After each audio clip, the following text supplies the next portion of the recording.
To all PHPA members and alumni, have you ever thought about a post-hockey career as a firefighter? Well, a number of players have gone into firefighting after their playing careers, and today we'll hear from three of them who will discuss their path they took to get there. I'm Daryl Dion from the PHPA, and this is our first episode of How They Did It.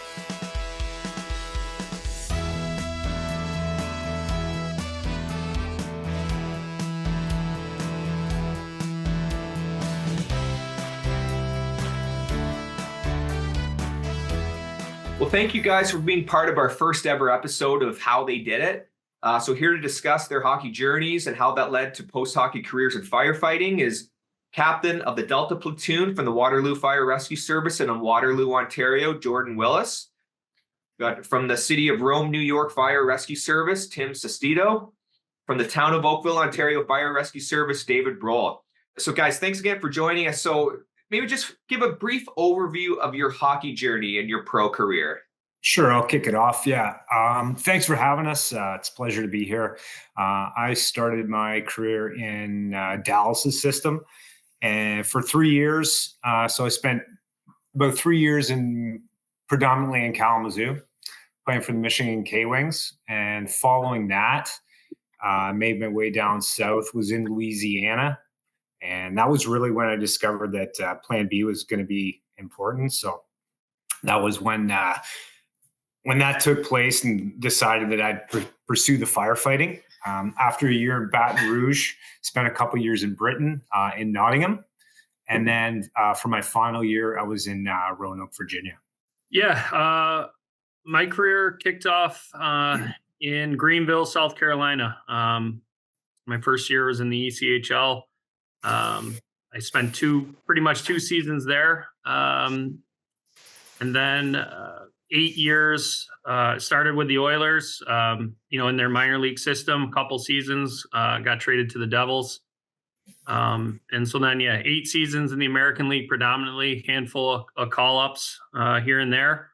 And then I finished my last 2 seasons overseas in the KHL. And kind of how Jordan mentioned, towards the tail end, that's when it was firefighting came into my mind that I'm going to need another career. My body and mind weren't keeping up anymore in the hockey game. So Plan B was coming about.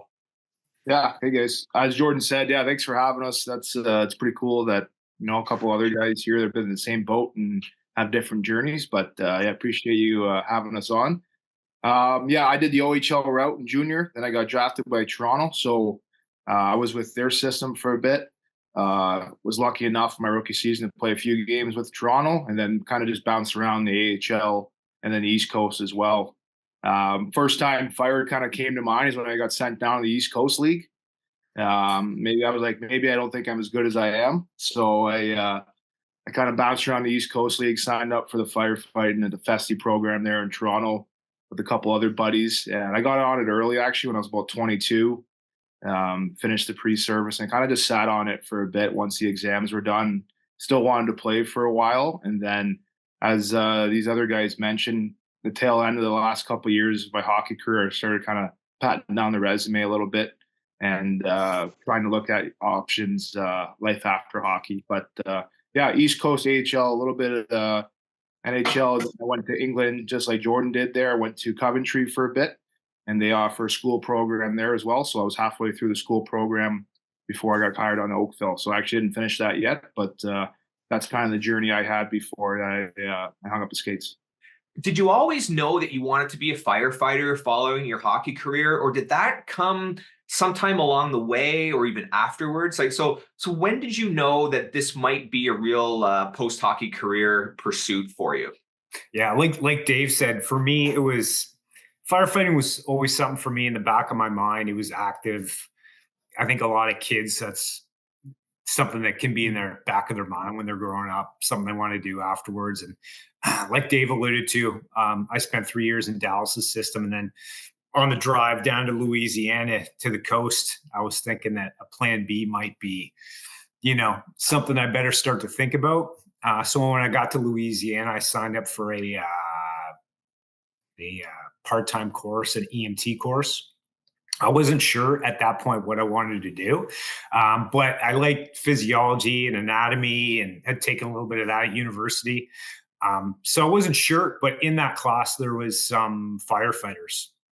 So I was taking this EMT class at night and thinking I might be a paramedic or something when I'm done my hockey career, still playing for the Kingfish, and started to build some relationships with these firefighters that were in the class. Before long, you're hanging out at the fire hall, you're doing drills with them at the fire hall, and they're kind of like, have you figured this out yet? And I'm like, figured what out? And they're like, you're not going to be a paramedic. Like, you're a firefighter, right? And I'm like, oh, like, okay, all right. Yep, that sounds good. So then from then on, it was just the rest of the years playing was really it's really a good career to give you a lot of opportunities, kind of build your skills, so that you're able to successfully start the career as a firefighter.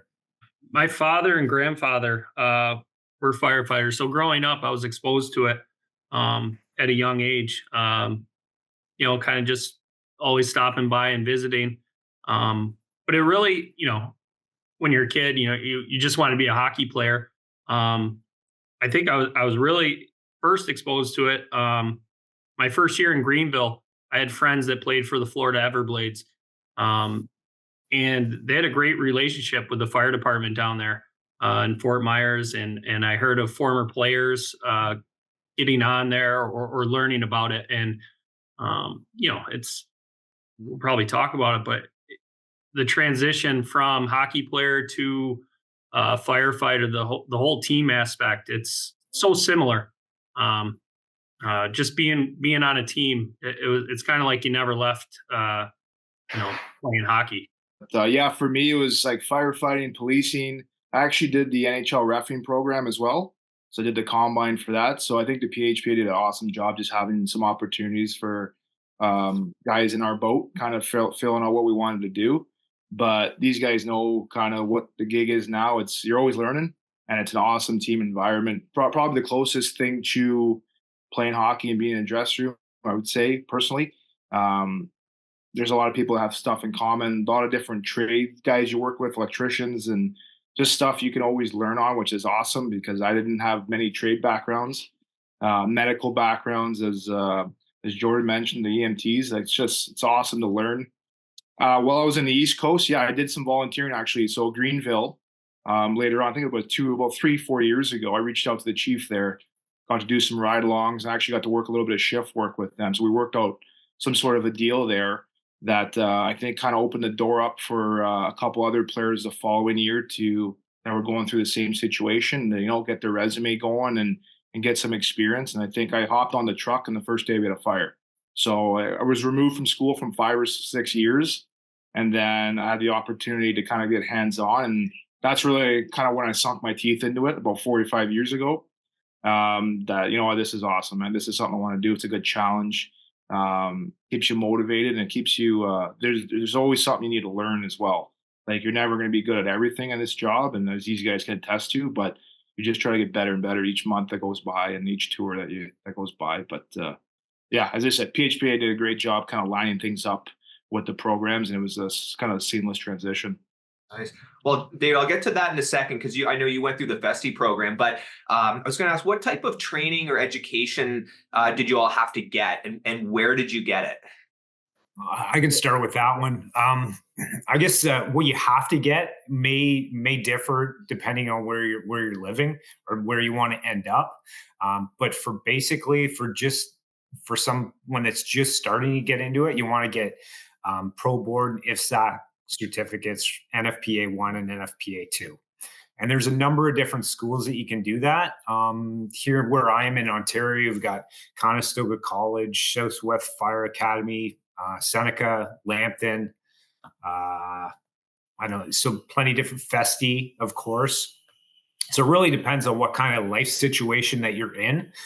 If you're in the States, yeah, Texas A&M. Tim can probably mention a whole bunch of others. Justice Institute of BC. That's kind of what the standard that you want as far as the baseline goes. But in all those programs, you really want to look into it to see what's going to fit your lifestyle. If you're traveling, if you're busy, in the hockey world, if you want to do part of it online, those options are available, and then you can kind of go in for a condensed boot camp like in the off season. If you want to go like for a college route, it may take upwards of a year and a half to get those basics done. Now, in addition to those basic firefighting skills, you also want to have a whole bunch of different skills, because firefighting like really draws in, is very broad, the skill base. I'm sure these guys can attest to. So you want to gain as many experiences as you can. So hockey's great for that. So whatever city you happen to be in, take advantage of that. Like Tim and Dave taking advantage of being where they were to get in and talk to the local fire department. I did the same thing when I was in Louisiana, and then again in Roanoke when I finished up. One of the things that I wasn't sure I was going to play that last year in Roanoke, and I was looking for a place that, I could extend my hockey career a little bit, but also really get into the firefighting. So as I was on my way to Roanoke, I knew that I was going to be joining the volunteer department as I went. That was kind of part of the deal going there. It was a Cave Spring volunteer department, and we lived in that community. So it was great. I got a rookie book as soon as I showed up. And then shortly after Christmas, I was running calls. So on those days off, I was gaining experience on the trucks, doing the training, all that sort of stuff. So Very cool. there's going to be something to do in whatever community you're in, to kind of start the journey. All right, Tim, what type of training or education, and where'd you go to get yours? Yeah, so where I'm from in New York, in general, it's a little different, I guess. We take a civil service test. So I picked up a book, and all my bus trips were spent, taking practice exams, working on that to score well on a test. And here, but similar to that, you can also go through colleges, just like Jordan mentioned, and you can have those certificates done that way also. So in my case, I took a civil service test, scored well. We do an agility test, interview, and get hired, and then I got sent to an academy. And I had zero experience. The first question, they asked me if I knew the difference between a truck and an engine. And I think I told the instructor, they're mostly red. That's all I knew going into it. So I went in with zero experience, but also zero bad habits. I learned from scratch. We had young kids, 19-year-olds with us, and up to, age 40, learning the trades, learning the skills you needed. So there's a couple different routes in New York, whether you have that experience or, you build your resume through volunteer, EMT, paramedic type skills, or if you go in kind of like I did, with just, zero experience. So that was the route I took. Well, David, you went through the PHPA's FESTI program, so Fire and Emergency Services Training Institute. So can you talk about that program a little bit? So how did you get into the program? How did you enjoy it? And can you just speak to your experience in FESTI? Yeah, so that program's awesome for athletes that are still playing hockey because it's a blended version. So what you do is you do all the chapters online, January to June, say, pretty spaced out. And then once you go to FESTI in Toronto, it's 4 weeks of just kind of like going through all the skills and the live burns and fires, all that.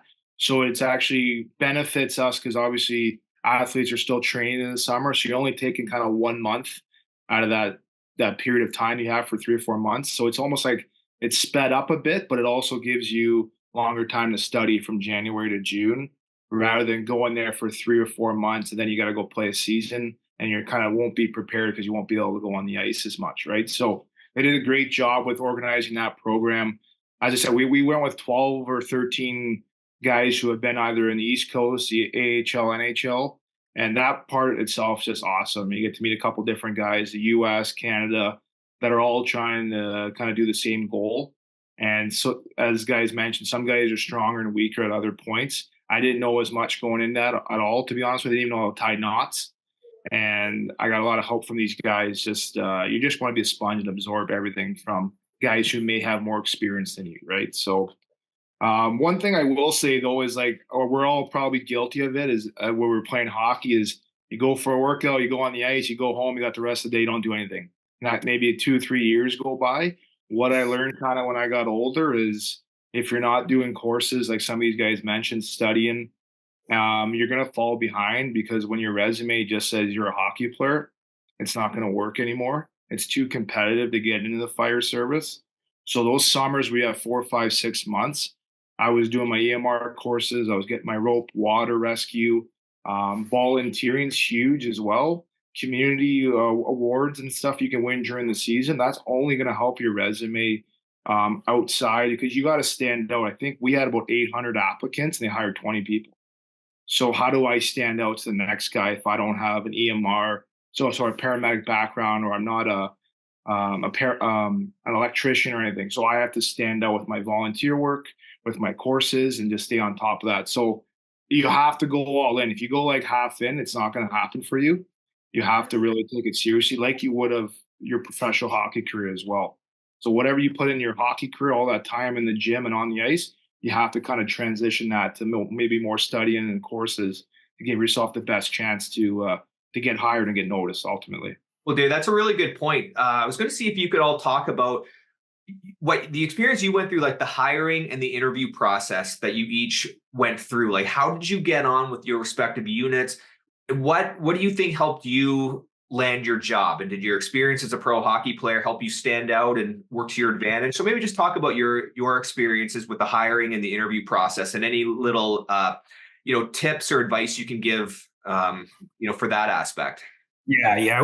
I've been on the job for 21 years here. So, Dave and Tim might have more current information, but what Dave just said makes a lot of sense. Like, you want to have this progression as you're going. A fire department doesn't want to look and say, "Oh, this is something that it's the end of someone's hockey career, and they just decided they want to do this." That's probably not going to work anymore. So you want to have this continuum of looking into different things. And firefighting is so broad. I would definitely advocate sticking with the basics if you can. But like, for instance, when I was in Britain, I took an industrial rope access course because I had the time to do it.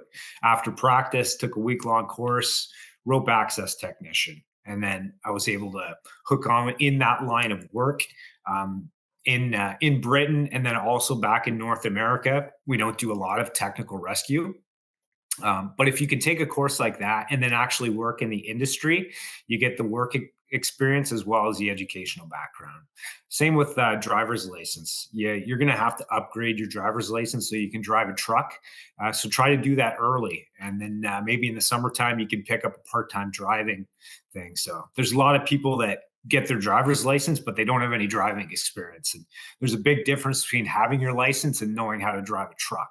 So a department's going to look at that and say, okay, this is someone that's been planning this ahead. They see that they're in a career transition, and they haven't just thought about it in the last minute. So this person has 3 years of driving experience, for example. So I would definitely advocate for that.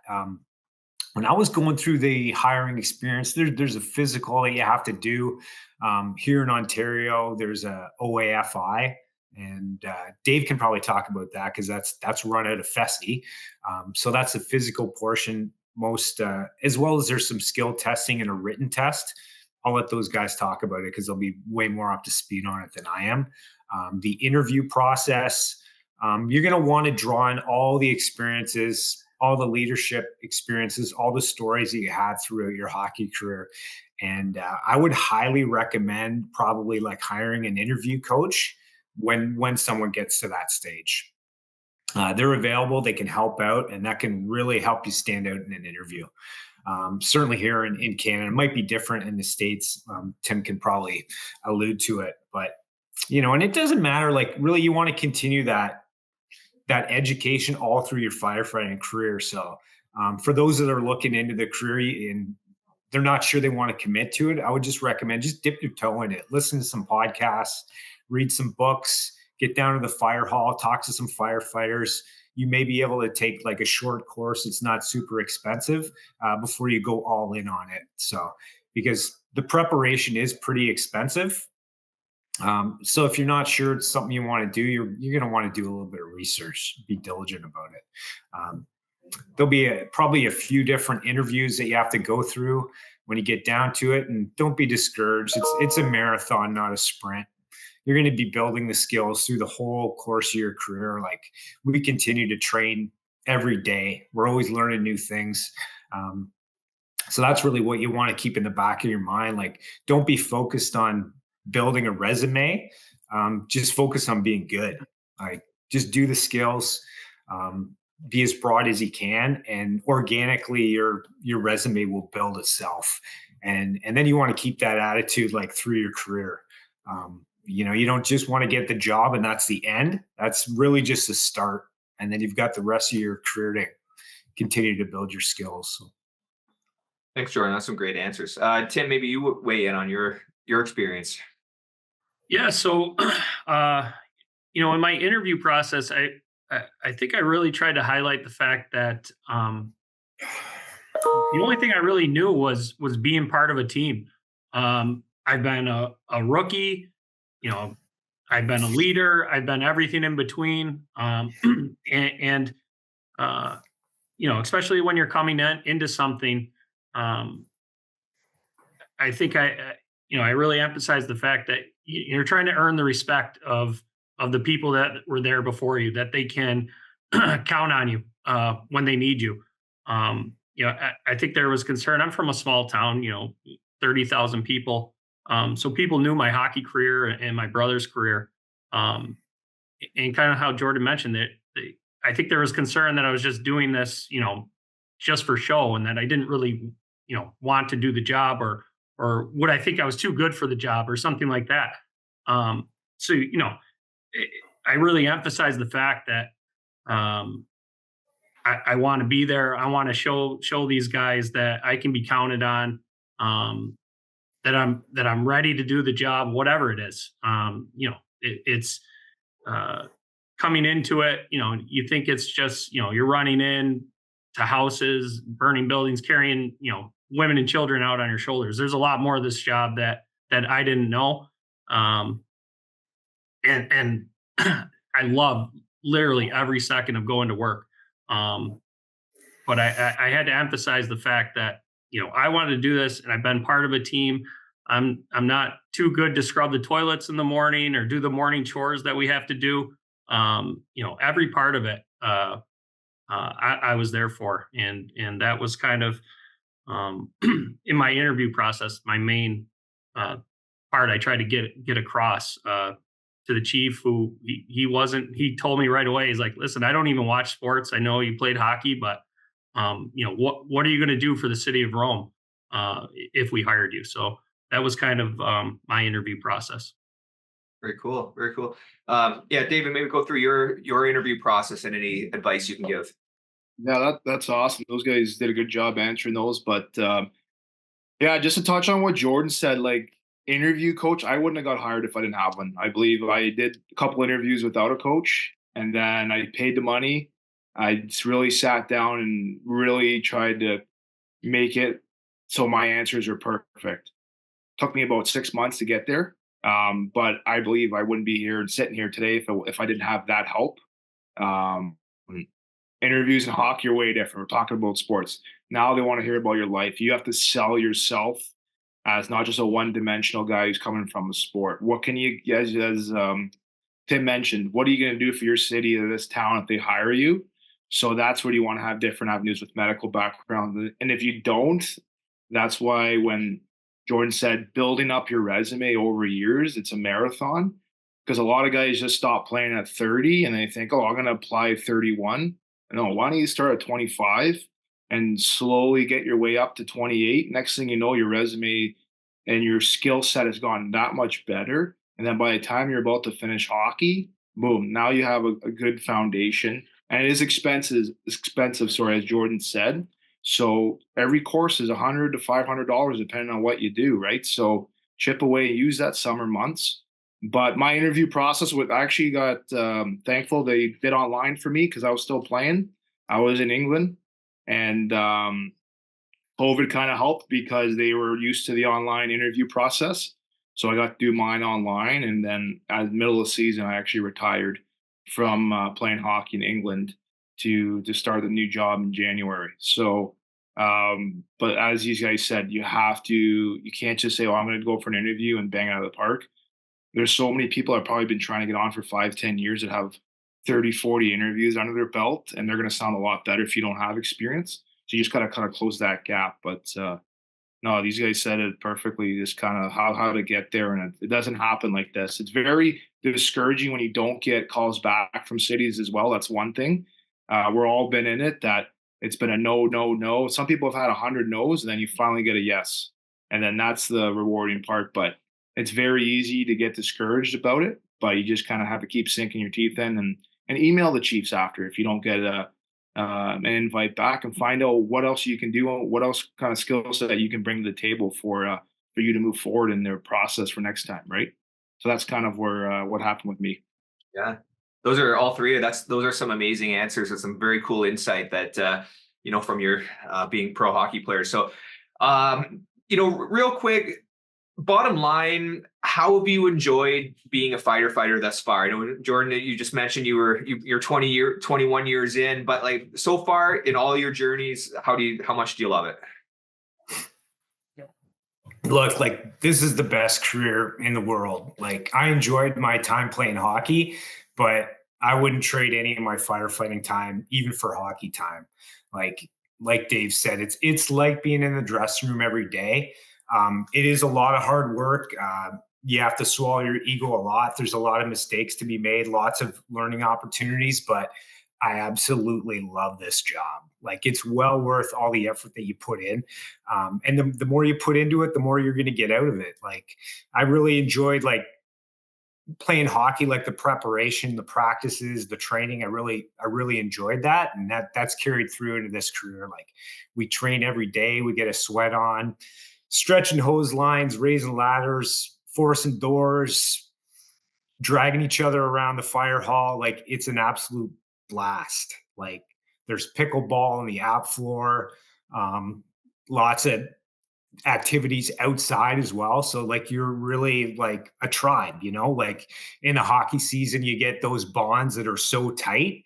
That's really one of the things that drew me in, like, more than anything else, right? Like, you're living with these people and you get so tight. It's a brotherhood, sisterhood, and it's something that doesn't just last the hockey season, but extends your whole career. So it's well worth working for sure.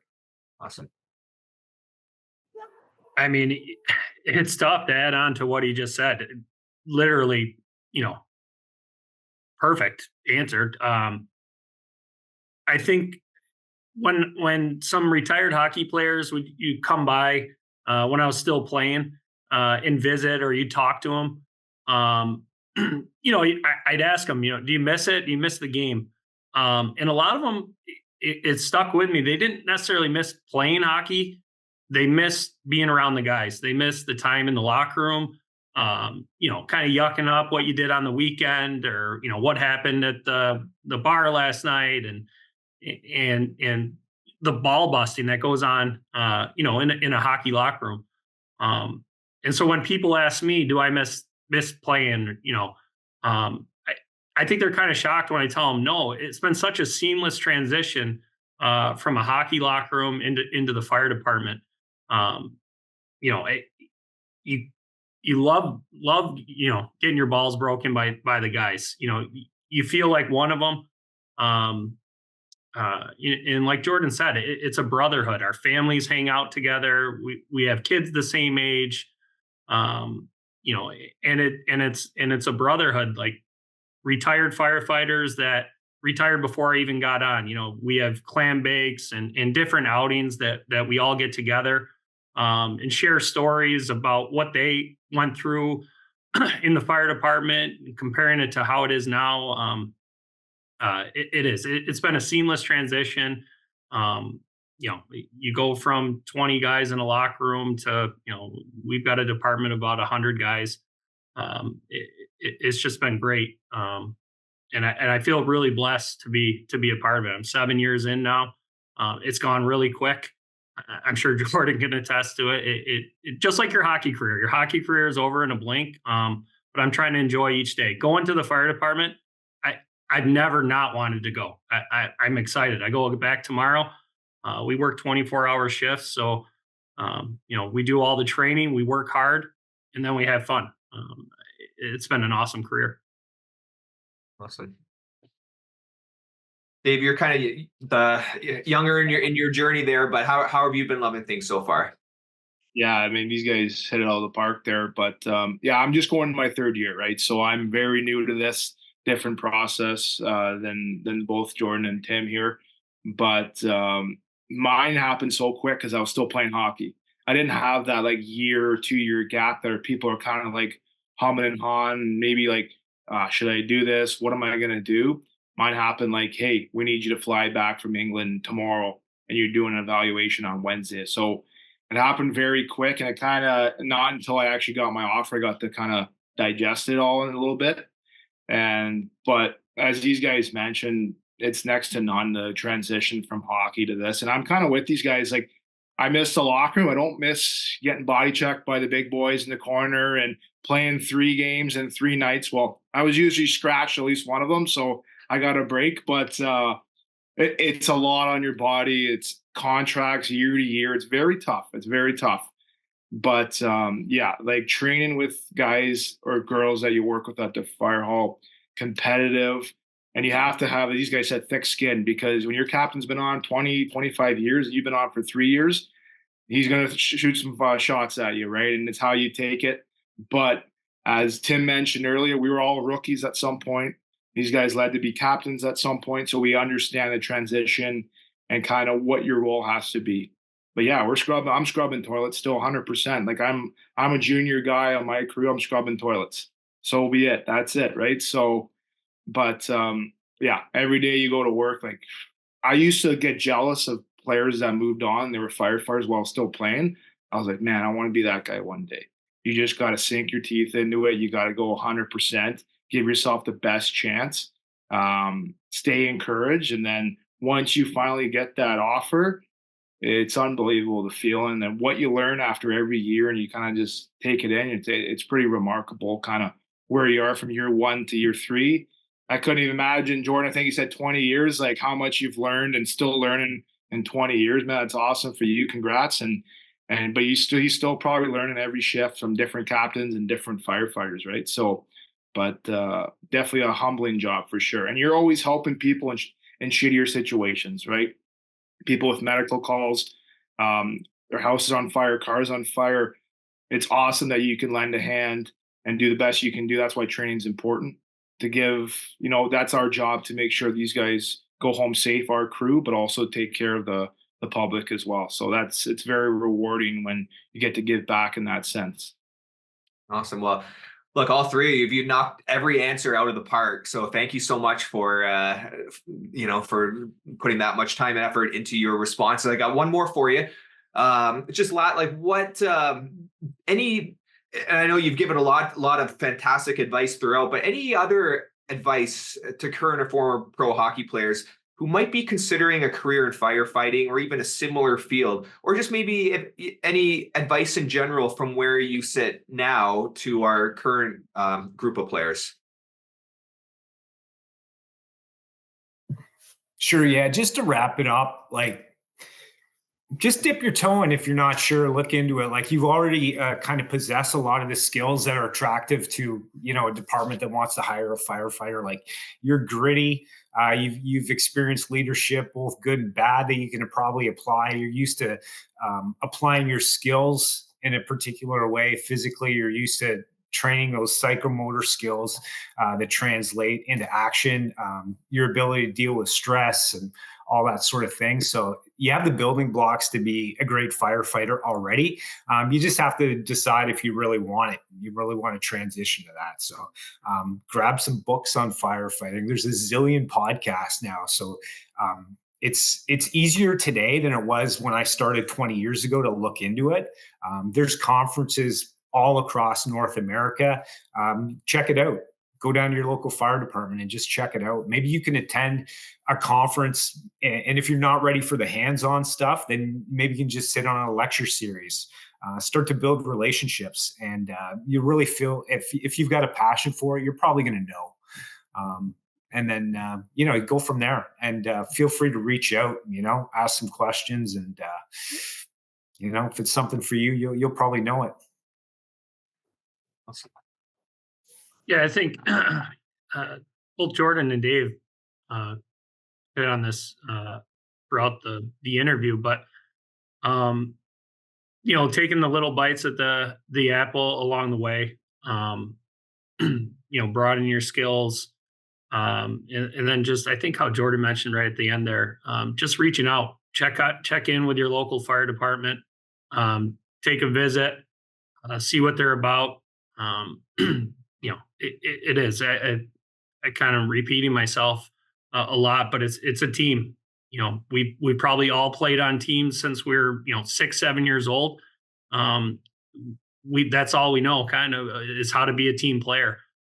You're playing pro hockey. You've epitomized that like your whole career. Bad teammates don't get to the levels that we've gotten to. So same thing in the fire department. They want good people, good teammates, people who are willing to sacrifice, for the betterment of the group. So, if that's something that you're about, the fire department is a perfect place. Yeah, not much left to say on my end after those, but I think if you ask any hockey or sports person that's been hired to the fire department, if you thought, oh, once you got hired, you didn't like it, I think everyone would say like they'd all love it, right? So we're used to high pressure situations, game sevens, crowds chanting your name. Tim's probably had a little more experience in the NHL. Like there's 20,000 people watching, right? Not a lot of the people that are good in the fire service had those experience with high pressure, and it's a big game, and people are chanting, it's yell, but it translates so well to this job because we do have experience with pressure, high stress situations. It's a different side of things, but we're kind of built for this job. I think there's so many, you either have it or you don't, but a lot of guys that are questioning if they want to get into it, like, don't sell yourself short. You guys are meant to transition if you really want this job to get into this. As I said, once you get to the fire hall, meeting new friends and becoming a family, it's so seamless. Thick skin, as I said before, but yeah, I haven't had one guy that's been hired that I know personally that said, no, I wish I was a cop, or I wish I was something else, right? They all just said, I love it. I don't miss hockey as much, and I love being at the fire department and hanging out with my crew. So that's all. And I encourage anyone to reach out to any of us, obviously, as well. I was always reaching out to firefighters who went through the same program as me, got hired ahead of me, and kind of maybe what they did with their steps, interviews, schooling, courses.